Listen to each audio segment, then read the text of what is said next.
بسم اللہ الرحمن الرحیم۔ تمام تعریفیں اللہ کے لیے ہیں، وہی نیک لوگوں کا ولی ہے۔ میں گواہی دیتا ہوں کہ اللہ کے سوا کوئی بھی معبود برحق نہیں، وہ یکتا ہے، اس کا کوئی شریک نہیں۔ اور میں یہ بھی گواہی دیتا ہوں کہ ہمارے نبی محمد صلی اللہ علیہ وسلم اللہ کے بندے اور اس کے رسول ہیں۔ یا اللہ ان پر، ان کی آل اور تمام صحابہ کرام پر رحمتیں، سلامتی اور برکتیں نازل فرما۔ السلام علیکم اسلامک ٹیچر کے پیارے دوستو، میری بہنوں اور میرے پیارے بھائی، ہماری زندگیوں سے مزید ایک سال کم ہو چکا ہے اور ہم ایک مرتبہ پھر ایک نئے سال میں داخل ہونے جا رہے ہیں، یعنی 2021 کا اختتام ہوا چاہتا ہے اور 2022 شروع ہونے والا ہے۔ اس موقع پر ہر مسلمان کو یہ عزم ہونا چاہیے کہ وہ آنے والے سال کو اللہ کی رضا اور خوشنودی حاصل کرنے میں گزارے گا۔ یہ موقع ایسا ہے کہ ہر انسان کو اس موقع پر اپنی زندگی کا محاسبہ کرنا چاہیے۔ جو سال گزرا ہے اس سال کا محاسبہ کرنا چاہیے اور یہ سوچنا چاہیے کہ ہمارا یہ سال کیسے گزرا ہے۔ کیا اس سال ہم نے اپنا وقت اللہ کو یاد کرنے میں، اللہ کو راضی کرنے میں گزارا ہے، یا پھر ہمارا سال غفلت کے اندر گزرا ہے؟ پیارے بھائیوں، ہم اس پر بھی مزید بات کریں گے، لیکن آج کا اصل موضوع ہے کہ آپ نے نئے سال کا آغاز کیسے کرنا ہے، اور نئے سال میں داخل ہونے سے پہلے آپ نے کیا خاص کام کرنا ہے، جس کی تاکید حضرت علی رضی اللہ عنہ کے فرمودات سے ملتی ہے۔ ہم آپ کو حضرت علی رضی اللہ تعالیٰ عنہ کا بتلایا ہوا یہ کام بھی بتائیں گے اور وہ روایات بھی بتائیں گے جن میں نئے سال کے چاند کا ذکر ہے۔ ویڈیو نہایت اہم ہے، لہٰذا ویڈیو کو آپ نے اسکپ نہیں کرنا اور آخر تک ضرور دیکھنا ہے۔ پیاری بہنوں اور میرے بھائیوں، ہماری زندگی سے ایک سال مزید کٹ چکا ہے۔ کئی لوگ اس بات پر خوش ہیں کہ وہ بڑے ہو رہے ہیں، ان کی زندگی میں اضافہ ہو رہا ہے، اور بعض لوگ ہیں جو کہ پریشان ہیں کہ زندگی کم ہو رہی ہے اور ہم قبر کے قریب ہوتے جا رہے ہیں۔ لیکن یاد رہے کہ یہ ایک حقیقت ہے کہ جو پل ہماری زندگی کا گزرتا جا رہا ہے، یہ پل ہمیں واپس کبھی نہیں مل سکتا۔ آپ پوری دنیا کی دولت، پوری دنیا کی طاقت لگا لیں، گزرے ہوئے پل کو آپ واپس نہیں لا سکتے۔ اسی طرح سے جو سال ہماری زندگیوں کا گزر چکا ہے، پورا ہو چکا ہے، وہ اب ہمارے ہاتھوں سے چلا گیا ہے، اس کو ہم واپس نہیں لا سکتے۔ البتہ ہمارے پاس یہ موقع ہے کہ ہم اپنے آنے والے سال کے لیے سوچیں کہ اس کو کیسے گزارنا ہے۔ ہمیں چاہیے کہ گزرے ہوئے سال کا محاسبہ کریں اور اپنی زندگی کے بارے میں سوچیں کہ ہم نے یہ سال اور گزری ہوئی زندگی کیسے گزاری ہے۔ غفلت میں گزار دی، یا پھر دنیا کو حاصل کرنے میں گزار دی، یا پھر اپنی آخرت کے لیے بھی کچھ توشہ ہم نے جمع کیا ہے؟ کیا اپنی ہی مرضی، اپنی ہی چاہت والی زندگی میں لگے رہے، یا پھر اپنے رب کی چاہت کو بھی ہم نے پورا کرنے کی کوشش کی ہے؟ اپنے رب کو راضی کرنے میں ہمارا کتنا وقت صرف ہوا ہے؟ اس بارے میں ہر مسلمان کو سوچنا چاہیے اور آنے والے سال کے لیے اللہ تعالیٰ سے دعا کرنی چاہیے کہ اس میں ہمیں اچھے اعمال کی توفیق ملے۔ ہمیں اپنے لیے دنیا اور آخرت کی عافیت مانگنی چاہیے اور گزشتہ سال کے لیے معافی مانگنی چاہیے کہ جو غفلت ہوئی اس پر ندامت ہو۔ پیارے بھائیوں، ہم بات کر رہے تھے اس کام کی جو کہ آپ نے نئے سال سے پہلے ضرور کر لینے ہیں۔ تو چلیے اس بارے میں حضرت علی رضی اللہ عنہ کا فرمان بتاتے ہیں۔ حضرت علی رضی اللہ تعالیٰ عنہ کا یہ قول غور سے ملاحظہ فرما لیجئے، اور یہ کام آپ نے نئے سال سے پہلے ضرور کر لینا ہے۔ یہ کام کیا ہے؟ ملاحظہ فرمائیے۔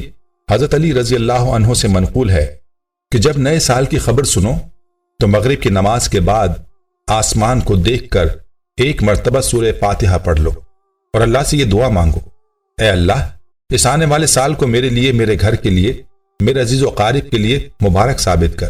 اس نئے سال میں تمام وہ مصیبتیں مجھ سے دور رکھنا جو میری تقدیر میں لکھی ہوئی ہیں۔ ان تمام پریشانیوں سے مجھ کو محفوظ رکھنا جو میرے بداعمال کے سبب اس نئے سال میں مجھے ملنی ہے۔ جیسے ہی تم یہ دعا آسمان کو دیکھ کر مانگو گے تو اللہ پاک اپنے فرشتوں کو حکم دے گا کہ جاؤ، اس بندے نے نئے سال کا آغاز میری رحمت کی طرف دیکھ کر کیا ہے، اس کی تقدیر سے تمام پریشانیاں اور غم ختم کر دو، اور ہر وہ دعا اس کے لیے، اس نئے سال کے لیے پوری کر دو جو یہ اپنے دل میں رکھتا ہے، اور یوں یہ نیا آنے والا سال اس انسان کے لیے مبارک ثابت ہوتا ہے۔ پیاری بہنوں اور پیارے بھائیوں، آپ نے ملاحظہ کیا کہ حضرت علی رضی اللہ عنہ نے جو کام تعلیم کیا ہے وہ بھی ایک پیاری دعا ہے، اور ہم اپنے پیارے آقا سرور دو جہاں صلی اللہ علیہ وآلہ وسلم کی تعلیمات کو دیکھیں تو آپ صلی اللہ علیہ وسلم نے بھی ہمیں زندگی کے ہر موڑ کے لیے زندگی کے ہر پہلو کے لیے دعا بتلائی ہے اور یہ درس دیا ہے کہ انسان کو چاہیے کہ ہر موقع پر اپنے رب کو یاد کرے اور اپنے رب کے سامنے دست التجا پھیلائے۔ اس لیے ہمیں چاہیے کہ اپنے نئے سال کا آغاز بھی دعاؤں کے اہتمام کے ساتھ کریں۔ نئے سال یا نئے چاند کے موقع پر نبی کریم صلی اللہ علیہ وسلم کی تعلیمات کیا ہیں؟ آئیے آپ کو اس بارے میں بھی چند روایات بتاتے ہیں۔ ذخیرہ احادیث میں نئے سال کی دعا کے حوالے سے یہ روایت ملتی ہے کہ عبداللہ بن حشام سے روایت ہے کہ انہوں نے کہا کہ نئے سال کی آمد پر صحابہ کرام ایک دوسرے کو یہ دعا سکھلایا کرتے تھے، جس کا ترجمہ ہے: اے اللہ، اس سال کو ہمارے اوپر امن، ایمان، سلامتی اور اسلام کے ساتھ اور شیطان کے بچاؤ اور رحمان کی رضامندی کے ساتھ داخل فرما۔ بروایت طبرانی فی الاوسط حدیث نمبر 6241۔